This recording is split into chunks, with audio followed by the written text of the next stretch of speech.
Hello crazy lovers, ఎలా ఉన్నారు అందరూ? వెల్కమ్ బ్యాక్ టు డీతో ముచ్చట్లు దిల్సే. డీతో ముచ్చట్లు దిల్సే.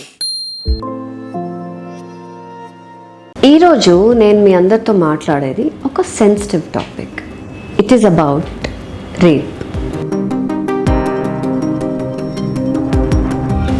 కొన్ని ఇయర్స్గా ఆడవాళ్ళని బయటికి వెళ్ళొద్దు, లేట్ అవర్స్ వర్క్ చేయొద్దు, లేట్ నైట్స్ తిరగొద్దు, షార్ట్ డ్రెస్సెస్ వేసుకోవద్దు, స్ట్రేంజర్స్తో మాట్లాడొద్దు, గట్టిగా నవ్వొద్దు, పలానా ఆ పని చేయొద్దు అని చాలా రెస్ట్రిక్షన్స్ ఉన్నాయి.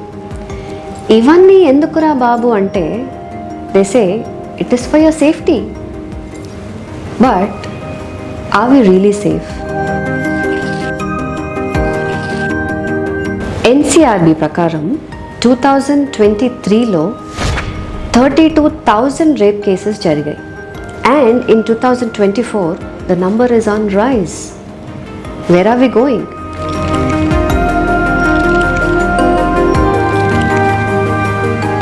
ఆడవాళ్ళని అది చేయొద్దు ఇది చేయొద్దు అని చెప్పడం తగ్గించి మగవాళ్ళని ఏం చేయాలి అని చెప్పే అవసరం వచ్చిందని నాకు అనిపిస్తుంది. We should teach men that women need to be empowered. They should be respected. They should be protected. ఇవన్నీ మనం వాళ్ళకి నేర్పించాలి అన్న అవసరం ఇప్పుడు వచ్చిందని నాకు అనిపిస్తుంది. ఉమెన్ తీసుకుంటే they are in every industry. ప్రతి రంగంలోనూ ఉన్నారు. టీచింగ్ నుంచి, teaching, IT field, health care, మన డాక్టర్స్, నర్సెస్, మిలిటరీ, పోలీస్. అంతెందుకు, women have reached space in fact. But still, is the woman in India safe? స్కూల్స్లో అమ్మాయిలకి 7th, 8th and 9th క్లాసెస్కి menstrual cycles మీద స్పెషల్ క్లాసెస్ చేస్తారు. Only సపరేట్గా అమ్మాయిలకే చెప్తారు.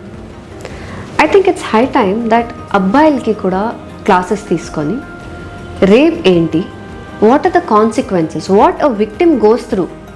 ఒక రేప్ అయినప్పుడు తన లైఫ్ ఎలా ట్రాన్స్ఫార్మ్ అయిపోతుంది, how is a life shattered after the rape అని ఇలాంటివన్నీ నేర్పించాలి అని I feel it is the need of the hour. Not just schools, the government should involve. Government should introduce new policies against this. Government should introduce new laws to make India rape free. చెప్పండి friends, ఏమంటారు? మన సిటీని సేఫ్గా చేసుకోవాలి అని అంటే ఏం చేయాలో కమెంట్ చేసి చెప్పండి. Let us all together make India safe for women. I am ready. Are you?